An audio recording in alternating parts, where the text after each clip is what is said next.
Good afternoon, friends. Some of you are fellow Somervillians and some of you are friends. I've just had a lovely story here. I'm going to start with a wonderful story. So Margaret Casely Hayford, who's a great Somervillian, Sir Simon Russell Beale, and they were saying, where did we last meet? Where did we last meet? Oh, yes, it was the King. We were with the King at Windsor. Well, isn't that great? Hey, well, we don't have the King today, but we've got Simon Russell Beale and Emma, which is fabulous. And we've got a real treat because Sir Simon Russell Beale and Professor Emma Smith are going to be in conversation. As we know, Sir Simon is one of Britain's most recognisable and well-loved actors. And most importantly, he's Somerville's newest Honorary Fellow. Yay!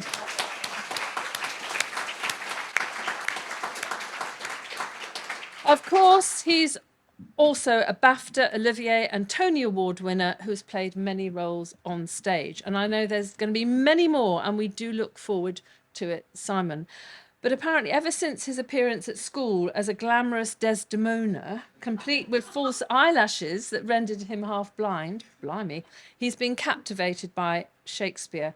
And his new book, entitled A Piece of Work, was published just last month. And apparently he tries to get under the skin of the playwright, and it sounds fascinating, a great read. Extraordinary and a fabulous read, says Sir Simon Sharma. And there could be no one better to find out more about the book and Simon's own inspiration than Professor Emma Smith, who read English here at Somerville in 1988. She's a leading Shakespeare academic, professor of Shakespeare Studies at Hertford College, and author of numerous books, including This is Shakespeare, How to Read the World's Greatest Playwright. Her book, Portable Magic, A History of Books and Their Readers, was shortlisted for the Wolfson Literary Prize last year. And she's, most importantly, again, just joined the board of the RSC. And I know that Shriti Vadira, who is the chair of that board, is really, really excited about that, Emma. Anyway, over to you. Please have a wonderful conversation, and I look forward to the Q&A afterwards as well. Thank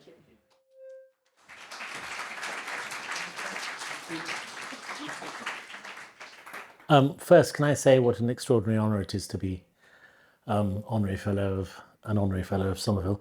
Secondly, for those of you who have a copy of the book, there is a picture of me as Desdemona and I was thrilled to find it, or it was sent to me from school, because I look really lovely.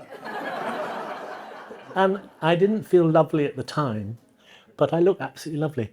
And the third thing about the King, it was a rather interesting occasion because it was about the Folio, and the King at Windsor Castle has two folios. It has the first folio, which of course is an amazing book. There are 200 and something copies around the world. It's not a rare book, but it's an amazing book.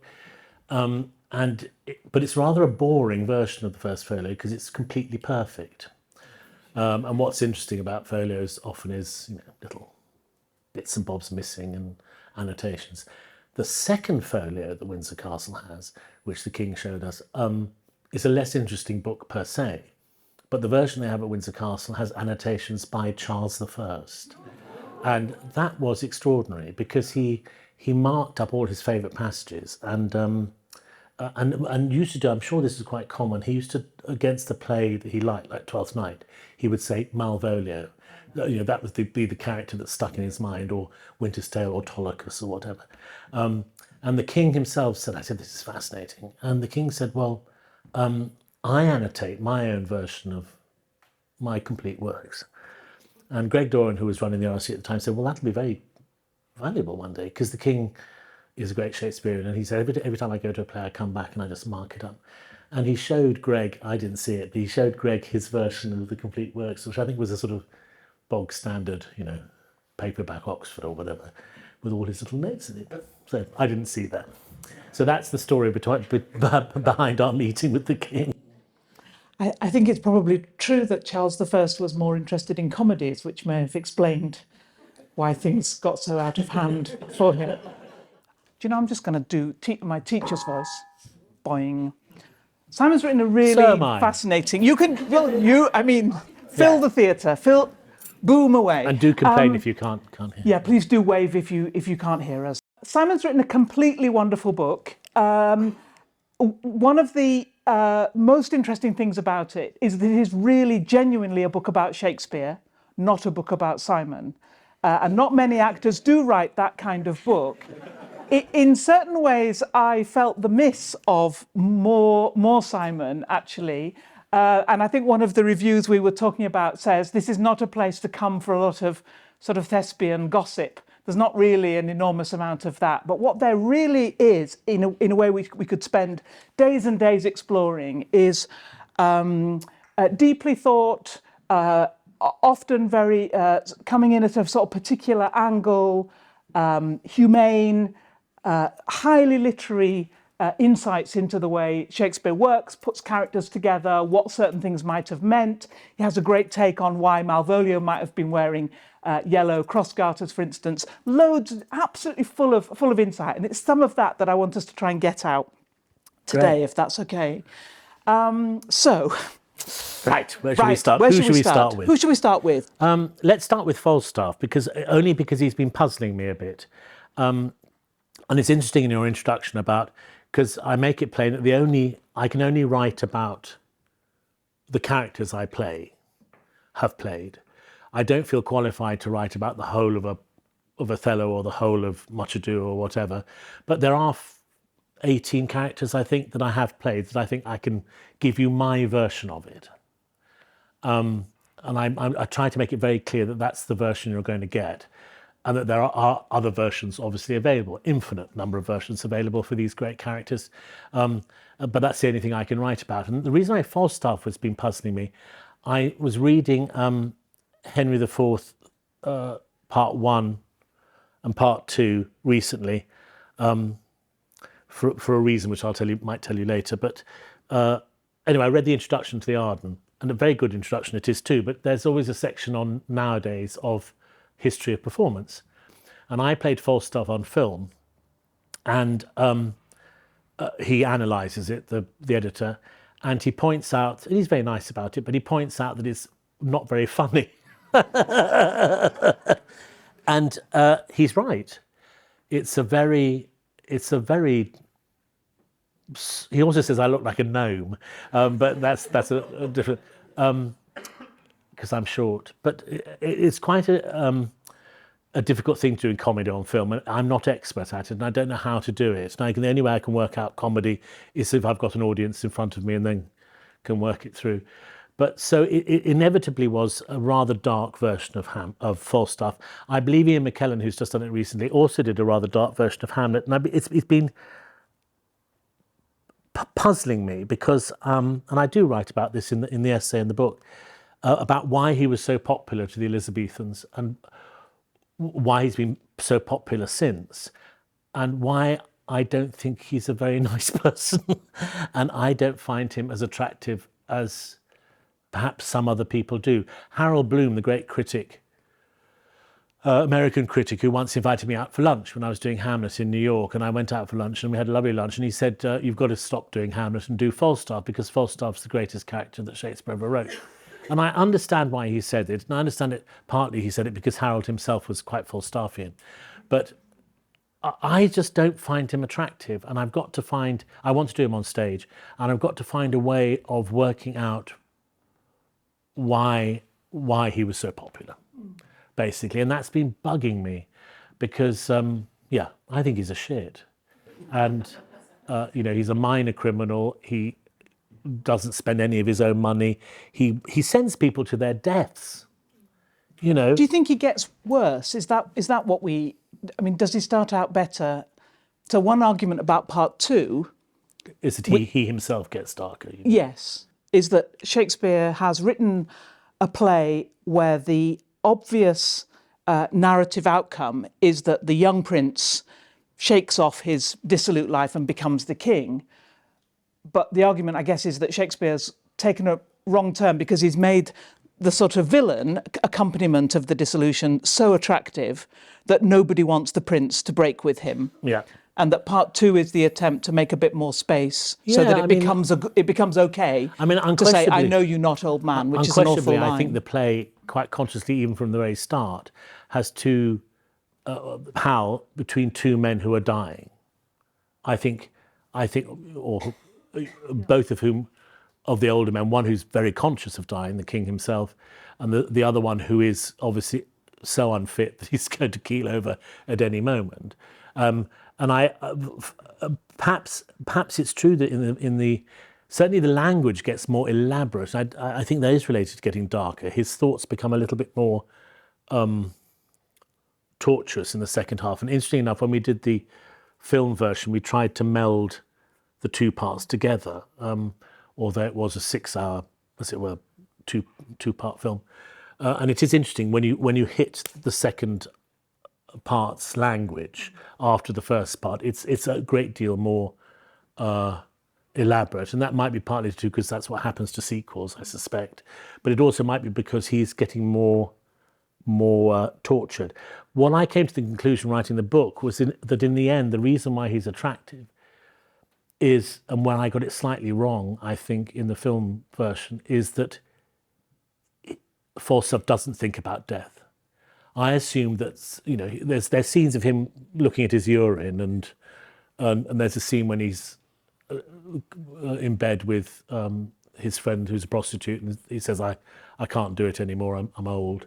So there are scenes like that, and the famous, we've heard the chimes at midnight scene, when death is alluded to. But I think for the most part, and I think this must be the reason why he was so popular, is that like most of us, he doesn't consciously, when he's fit and well, he does not consciously think he's going to die. Whereas I think the king does. And I think Falstaff's one of those people who will just keep going until he drops.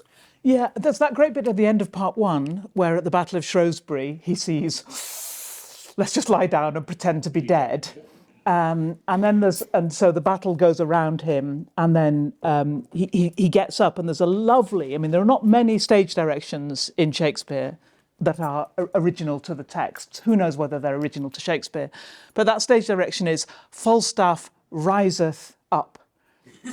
And there's something, obviously it just means he gets up to his feet, but there's something a bit more, I don't know, sort of Greenwood, or this is a person who can't be killed, or life, continues, that there's something outside of that he just resists that. He's not going to go to battle and be killed. I love the idea, on the positive side of my interpretation, I love the idea that it's not sentimental. That, he's not an attractive man, and I think the idea of the rejection by the king, the new king at the end, I know they're not old man, which leads, according later to Mrs. Quickly, leads to his death because he's so devastated by it, is actually, I think, sort of not what originally was planned. I think Falstaff goes, oh God, that's dreadful. And then within 2 weeks is back at the pub, as he always has been. So I like the fact that I didn't I hope I didn't sentimentalise the idea that he's somehow cuddly. The old story about the Queen saying, which is no doubt apocryphal, isn't it? But the Queen saying, can you write me Sir John in Love? And out came Merry Wives of Windsor. Merry Wives of Windsor, Falstaff is a completely different person. So you sit there thinking, well, yeah, the original Falstaff, he's not interested in love. That's not part of his repertoire. Anyway, what I'm basically saying, I'm sort of coping at the moment with my dislike of the character and wondering whether, it's a very interesting question for an actor about if you dislike a character, actually, about what you do with it and whether I can make it a valid stage version. It's interesting that Ian McKellen has recently done a very savage, perhaps we're in the history of a period of time when Falstaff should be dark. I don't know. That's so interesting about what you do as an actor with characters you don't like, or characters who are clearly unlikable, and whether, is there an extent, I've heard people say before that your job is to find the thing about them that explains why, or to imagine this is why they are as they are, and that gives me a kind of sympathy for them. Yeah, it's not byword, what's the word I'm looking for? It's a sort of a rule of thumb, isn't it, for actors, that you don't judge your character and you find a sympathetic reason for the way they behave. I think, funnily enough, I think part of our job is to judge. I think you can combine it with a sympathetic approach. But I think if you're doing Iago, I think you've got to say, no, that's a very, very nasty piece of work indeed. And however you might excuse, well, there's no excuse for his behaviour. So, and I think you could probably say the same for Richard III. You know, yeah, of course he wants to be king, but really? Do you have to behave like that? I don't know. I mean, I think you can, as an actor, judge them at the same time. I mean, it would be awful if you went out of a production of Othello thinking that Iago, he's great, got a point. isn't he? He's got a point. You know, and so there must be a reason why these plays are written in order to have a judgment at the end. So the actors should be participatory in that method of judgment, mustn't they? Somehow. So, but I mean, it is a sort of, it's a useful rule to say if you can find a reason, a sympathetic reason why you behave like you do, then presumably you take it. Is it harder if you don't have that? It must be hard to play if you think Iago is just a really troubled and troubling piece of work. It must be hard to get that costume on every night and go through that. Or is it the same as playing any other part in terms of the demands it makes on you? No, I think it is harder. I mean, I described it once in a newspaper interview playing Iago, because I did Iago for a year. And Othello is a very interesting play in the sense for actors, because I remember somebody coming up between the street, actually, a director saying, "Oh, you're doing Othello next. Just be careful, because it's one of those ones that people get very depressed playing it." And it was true that over the year, and it was a very tough world tour, so we were tired anyway, but the four central characters, as it were, Iago, Othello, Emilia and Desdemona, they all had a period when they just went. I mean, it was one of the few times I walked out of a rehearsal room. It was a modern dress production, and David Harewood, who was playing Othello, got a gun out and he stuck it in my neck, and I had enough. I just had enough. Quite right. I just, I'm sorry. I'm sorry, and I walked out and I just took a few deep breaths and went back in. And Sam Mendes, who was directing it, went, "I love it when you're angry," he said.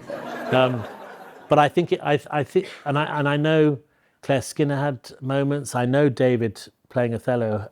You know, it's tough. So yes, I think in terms of emotional. I said in this newspaper, it's like carrying a ball of basalt in your chest playing Iago, but I don't see there's any other way of doing it, really. I mean, I think it's I think it's a nasty piece of work, and you've got to find something in you that corresponds to that nastiness, which we all have. So, you know. And how much are you looking at other productions? I love hearing you talk about other people's productions as well, even though you always say you can only really talk about your own. Yes, I mean, I'm actually I'm now quite experienced at going to Shakespeare productions, but I suddenly realised a couple of weeks ago I don't think I've ever seen a Romeo and Juliet, ever. It doesn't end well, I'm just saying. Whereas there's certain plays I've seen many times. I mean, oddly enough, I haven't seen a Hamlet since I did it myself. I think that's probably because, well, it is very long. But yes, I love seeing other productions. Iago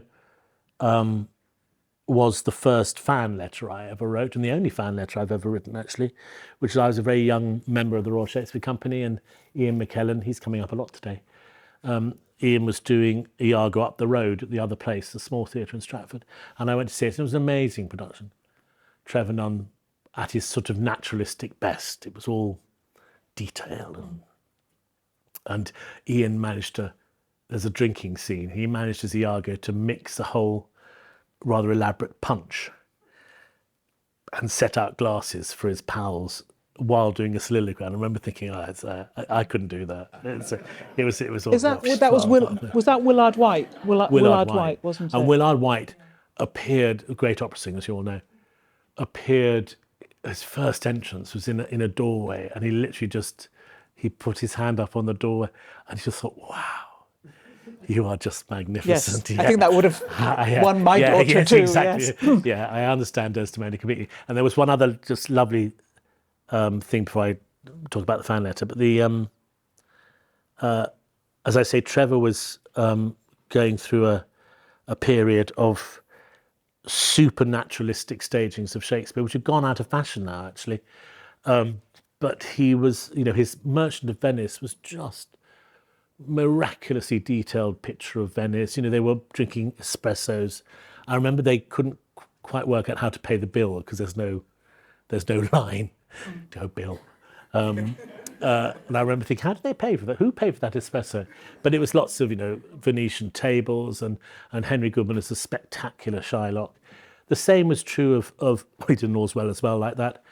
His Othello was, as I say, very detailed. And when he put the interval, actually, fun enough, where we eventually put the interval, which is not between acts, but in a different place. And there's the bit when Iago goes, I think your wife's having an affair, and Othello gets upset. Desdemona comes on and she says, look, you're late for the ambassadors have arrived. We're waiting for you. And he goes, I've got a headache. And she takes out a handkerchief and she mops his brow. I missed out the crucial thing. She comes on to say you're late for dinner, and she's got a watch, and she's going like that, fob watch. You're late for dinner. And he says, I've got a headache. She says, oh, darling, takes out a handkerchief, got the watch in that hand, puts the watch on the table, mops his brow. He says, get off me. And the handkerchief falls on the floor. The scene ends. They exit for dinner with the ambassadors, and Imogen Stubbs, who was Desdemona, went, oh, as if she's forgotten something. And she goes back and she picks up the watch. And I thought, Trevor, that is just brilliant. That's classy, That very, is very just classy. brilliant, because then the handkerchief was lit in the centre of the stage for the whole of the interval. Anyway, that was my first fan letter. And I rushed back. Do forgive those who actually might have read the book, but so I tell this story. I rushed back to my little digs and I found some lilac note paper with flowers on them. I never bought them. I don't know where they came from. And scribbled. I didn't. I scribbled, dear Ian, thought you were fantastic. Lots of love, Simon, just down the road. Lots of love, Simon. Rushed up to the other place, dropped it off. I never heard whether he got it, but it was that was a brilliant performance. Other Iagos, I've seen a few actually Iagos. And is that part of your preparation, to look at what other people have done? Not? No. I think I'm aware. I co-edit a series of Shakespeare plays called Arden in Performance, which is it's like Arden Light. They're sort of for actors to use or practitioners to use on the rehearsal floor. So basically it's all the basics. And I remember at our first meetings, and I said, the one thing I don't think we should have is any description of previous productions. Mm-hmm. Because, let the people find out for themselves. And inevitably things crawl into your mind. When I did Hamlet, I was perfect. Well, Gielgud died on the first week of my rehearsing Hamlet. That was weird. The greatest Hamlet of the 20th century in English. And and I was aware of his performances, and I was aware that, Jonathan Pryce famously, when he saw the ghost spoke through him, through his throat. There's sort of various things you hear about, but I find it confusing. Really. So when you were writing your fan letter to Ian McKellen, was that a point in your career where you were thought of yourself as a comic actor? Yes. The RSC, because I've always loved Shakespeare, but I didn't really think, I had no plan. And so I didn't really think, I'm going to end up doing a lot of Shakespeare, although I suppose the fact that I loved him so much meant that I probably would. And I joined the RSC, and they used to have they used to have the casting director had a sort of poster on the back of behind her desk, which had columns, and it said leading actor, character actor, comic actor, and clown. And I was one of the 2 clowns. So I was not only a comic actor, I was severely comic. I was, and the other one was a great actor called Joe Emilia. And I think that's probably how they saw me. And I think one of the great benefits of the change over the last 30 years in terms of who we cast in certain roles and being much more expansive and welcoming, is the fact that we've got rid of that sort of categorization. I haven't heard anybody mention a character actor for a long time, which I still am. But I think I was a beneficiary of being an overweight Hamlet. I think I flatter myself that I don't think that had happened for a long time. Do you know, I was at a academic conference last weekend where we looked at a number of pictures of you playing Hamlet. And we looked at the reviews and said, in what way is this man playing Hamlet fat? What does it actually mean? So it's odd that that's become for you, and in fact, through the reviews, a sense this was fat and scant of breath. Actually, no, the picture again in the picture in the book, I look lovely. You look fabulous. You've got a sort of military jacket on and a sort of long coat. You look I think glorious. it became a bit more evident in the fight scene when I took off my coat. But yeah, I mean, I wasn't huge, I'm not really saying this to say, oh, darling, you weren't. I'm sort of. It was interesting how. What the academic who was talking about this was saying, this reveals actually a very, very narrow sense of what Hamlet should look like, which doesn't really quite correspond to either to the text or to many actors. Famously, of course, it doesn't respond to the text. Yes. And we had it was actually quite, well, first of all, I better mention the famous headline in my life, which was the first review of all, which was in Malvern, because we did a sort of tryout of the play in Malvern before we took it back to the National. And it was tubby or not tubby, fat is the question. So that, yeah, I know. But it was unquestioned at the time. It was like, oh yeah, that's quite funny. And the review was, I have to say, very good. So, I mean, if it had been a bad review, I think I would have been obviously upset. But in the sort of way I went, not great. And my weight was certainly mentioned, I think, almost every single time I went on stage for years. Fun enough, less so now, because now that I'm bigger and older, I think they probably mention it less, but it's still mentioned a few often. But the fat and the textual thing is quite interesting because, as many of you know in this room, when in the fight scene, Gertrude says famously, he's fat and scant of breath. And if you read all editions before about the last 10 years, fat will be glossed as sweaty. All of them. Despite the fact that in the same year that Hamlet was written, Shakespeare wrote Julius Caesar, in which there's a whole section about a man being fat as meaning fat. So you sit there thinking, there's some... I noticed in the last edition I read of Hamlet that this is now acknowledged by whoever the editor was. People turn themselves over to try and make sure that it didn't mean overweight. And I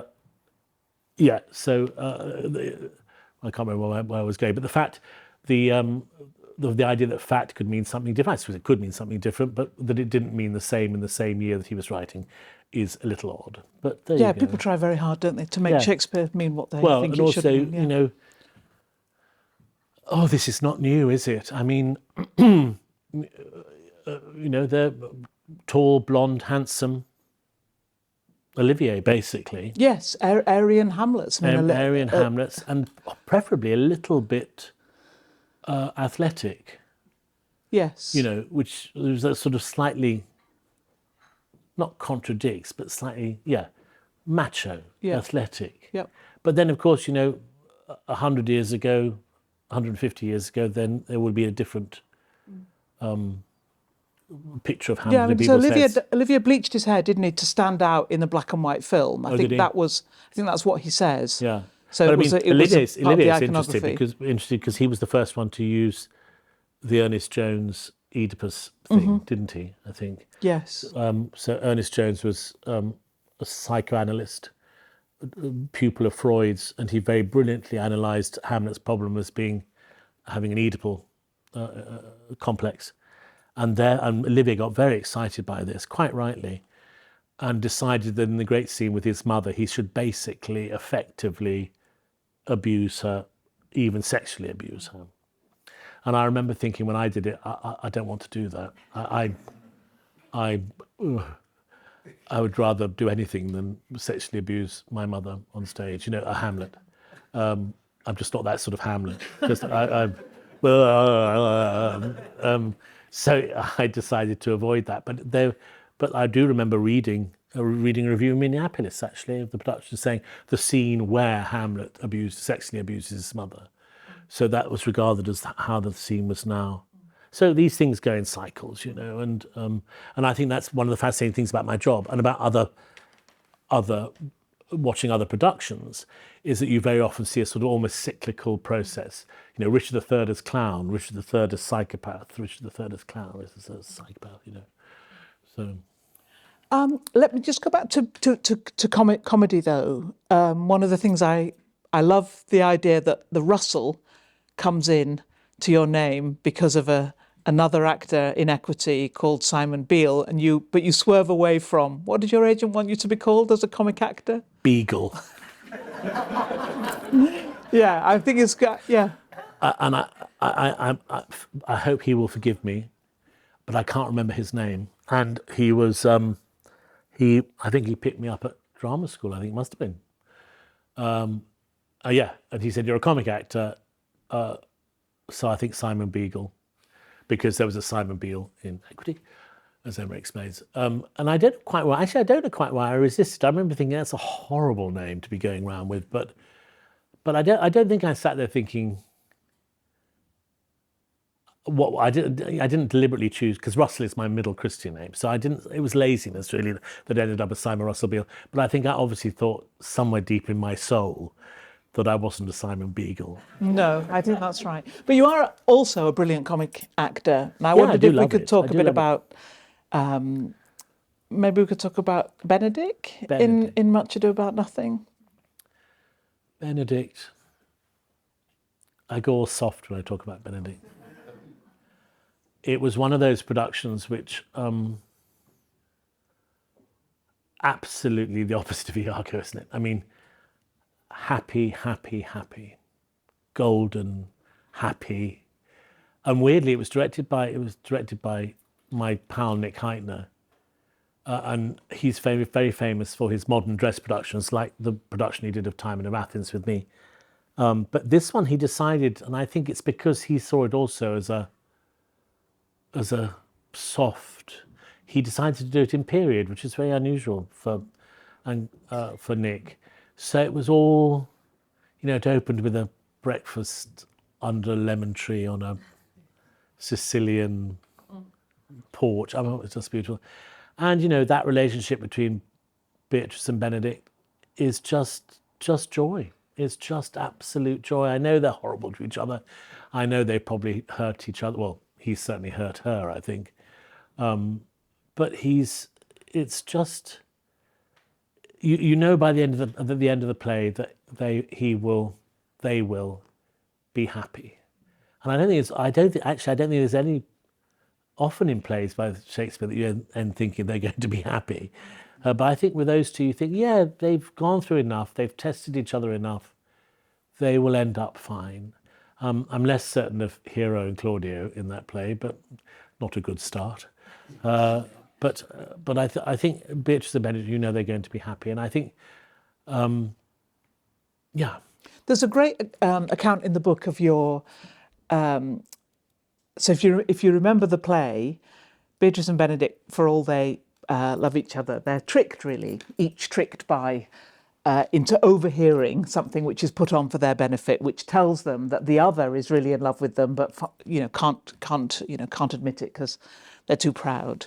And there's a great moment. You talk about the moment when Benedict sort of emerges, usually from a bush or something, where he's been inadequately hiding while overhearing this, and everybody's pretending not to know he's there. And then he gives this soliloquy about how he's going to. Well, it's all the change. first thing to say about that soliloquy was I was in a pond when I did it. That's the first thing to say about it. Yeah. So in order to hide from my friends who I wanted to hide from, in desperation, running around this garden, I thought the only thing I can do is to jump into this pond. And it was a pond deep enough and warm enough. It was heated. One night it was heated so much that it was actually quite dangerous. And you know when you're in very hot water, you sort of move your legs a lot. But it was normally very comfortable. And I came up after they'd left, and it was great. It was a big laugh. But I did this marvellous soliloquy, and then I changed a bit of the punctuation, and I nicked this from Derek Jacobi and Roger Allam, I know also did it. And it's I think this is what you're referring to, is that the line as it's printed in the edition that I was working from went, talking about Beatrice, he went, "Love me, why it must be requited." And they changed it and I stole it, is "Love me, why it must be requited." And of course you shouldn't really do that. That's not allowed in the Shakespeare. Do you think you shouldn't? I mean, there are other examples when you've done that in the book, and there are other examples. Yeah, I do change things, yes. I mean, I don't think, you can... Well, in Timon of Athens, you and Nick all over the place. rewrote it. Yeah. Yeah. I don't know whether putting in a... Oh, I don't care. Sorry. I don't care either. I'm not the You're Shakespeare. a professor. I'm not the Shakespeare police. No, honestly. I'm quite. Yeah, I mean, the question mark after why was too good to miss. There are more serious reasons. The timing was interesting because, of course, it's such a broken back play, and we had to mess around with it. Well, you don't have to, but we decided to mess around with it quite a lot, including, I'm sure if some of you heard me talk before, including the last line, which in our version was from As You Like It. I love that. I love that nobody mentioned the fact that the last line was suspiciously like one of Shakespeare's more sophisticated and light-hearted comedies, ending Timon of Athens. But we added various sentences, lines to clarify plot and things. But I also have a more serious thing, which is I think probably this is inevitable with writers who are 400, 500 years old, of changing vocabulary a bit and changing grammar a bit. I mean, there's no point in going, I want this, meaning I lack this, if people are going to misunderstand it. I mean, you can read it. If you're fussed, you can go and read it and say, he wants, I can't think, you can think of a line with I wanted it. But I mean, you know what I mean? Say lack, or wish, but anyway, you put in a word that the audience, if the audience can hear it first time and understand it first time, then that's your job 60% done, isn't it? Again, forgive me for those of you who've heard me say this before, I will change vocabulary too. And the example I always give is laser, which is used a few times. And I had a very, very funny speech as Thersites in Troilus and Cressida, which for a Shakespearean clown is quite a rarity, a genuinely funny speech. And I describe, I'd rather be anybody but Menelaus, and I'd rather be a louse on a laser. And I thought the audience is going to just temporarily go, laser, remind me. And they might come up with a vision of a very thin light, a stream of light, and they therefore won't laugh, basically. So the joke will go to waste. So just change it to leper. It has almost the same rhythmic value. It even starts with an L. Do you know what I mean? I think it's a bit like stresses, sepulchre. I think if I know that's how you should stress sepulchre, but say sepulchre, you know, because it's just see if you can make the verse. Though some things do get so. I met actually my Lady Macbeth, and she wanted to meet at a pub outside Great Ormond Street Hospital for a drink. And I said, where should we meet? She said, oh, the Perseverance. And I said, I know what you mean. It's like I find it really hard to say revenue. Revenue. Yeah. But I think for the most part, I think when you can, if in 300 years' time we've rewritten it, so be it, I suppose. Well, I mean, almost all productions, all productions are cut in some way or another, aren't they? So we do there's change it also, anyway. it's always been changed. Yeah.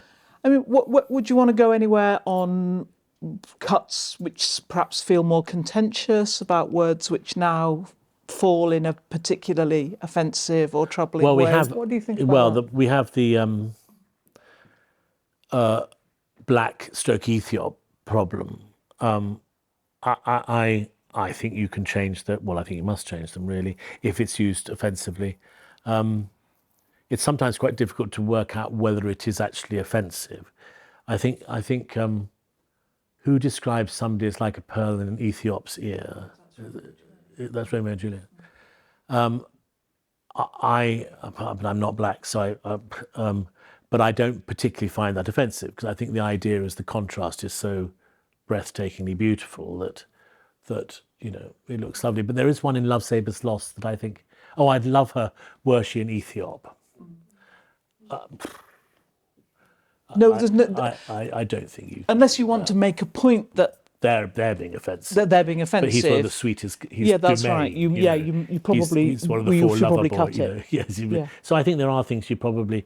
I'm trying to think of any other. Those are the big ones. I think, the racial ones. But I think, for the most part, he's all right, isn't he? I mean, he's not so bad. He's not so bad. I think I might be missing something out, but I can't think what a regular emendation we do other than the racial stuff. I can't think of anything at the moment. Maybe if we just move away from Shakespeare for a moment. What are you doing right now? I was asked recently, because this book's come out, so people are asking questions, said, do you think about Shakespeare every day? And I thought, God, I probably do. Isn't that a horrible thought? Well, there are worse people to be thinking about. That's right. Okay, so how often are you thinking about Sir Tom Stoppard at the moment? Sir Tom. Well, a lot at the moment. I'm starting a new play tomorrow, which is... Maybe we'll just pause there. That's pretty incredible, isn't it? Yeah. That we are extremely grateful to have you here. That is quite frankly. Oh, that's very kind. Actually, I'm feeling rather nervous. It's a play that I don't know whether you saw. It's had one production in London. It's called The Invention of Love. And it's he wrote it in the 1990s. And I saw the production with the great John Wood playing the part that I'm playing. And it's about housemen. And it's about housemen. I find it desperately moving but it's a very difficult play because it's Tom being particularly playful about being a classics don. And in fact, Houseman, I think, did his undergrad. He was at St John's. It was just around the corner. My niece will know. He was at St John's, just around the corner, as you probably know. Just a couple of years. But don't follow in that direction. I think that's the wrong direction. Yeah. That one. And of course, interesting enough, he was a couple of years after Oscar Wilde, and they had a poem published in the same magazine, which this is Tom being brilliant in his research, really, but I didn't know about this, that Jerome criticised the magazine for being a hotbed of homosexual depravity, which, well, according to Tom, was the thing that spurred Lord Alfred Douglas, Oscar Wilde's lover, his father, to write the famous card to posing as a sodomite, Sodomite. Yes. So that's all linked. And being Houseman and Wilde never met, but I don't think. But being Tom, of course, it's all linked in. It's all absolutely sort of tied in this miraculously complex and moving. But basically, as all Tom's plays are, and forgive me, Tom, if you hear that I've said this, but they're all about love. They're all about love. They might look like well, they are dazzling displays of, but they're about love. And it's about Houseman was a homosexual who didn't do anything. And Oscar Wilde was a homosexual who did everything. And it's basically negotiating that through the 1880s to the 1910s. Yeah. Brilliant. So that's in Hampstead. That's in Hampstead, yeah. Isn't it? Until middle-ish End of of December. January. End of January. It goes through Christmas. Yeah. Yes. Into January. So yeah, it'll 4th be of fun. December, I'll be there. I'll take you for a pint afterwards. Yeah, this has been completely fabulous. You're so generous. You're so full of insight. You're so funny, as we know, and so kind to be here just before your opening. So thank you ever so much. Thank you.